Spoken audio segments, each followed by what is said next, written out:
The Geo-Vary is an adjustable modular filter with 5 levels, designed to maintain high velocity and grease removal rates.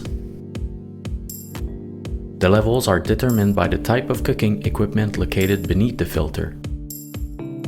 You will find labels on the side of the hood indicating the positions, sizes, and opening levels. The adjustment of the level is done through a butterfly screw located inside the filter.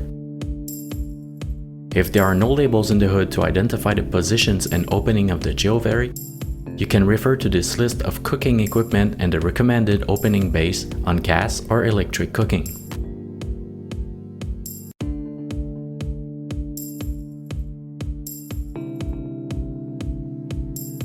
To adjust the opening level, unscrew the butterfly screw.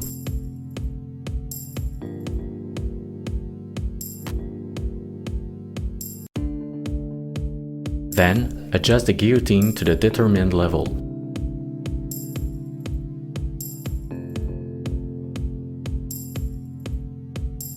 Finally, firmly screw the butterfly screw by hand and ensure it is properly in place before placing the Geo-Vary back into the hood.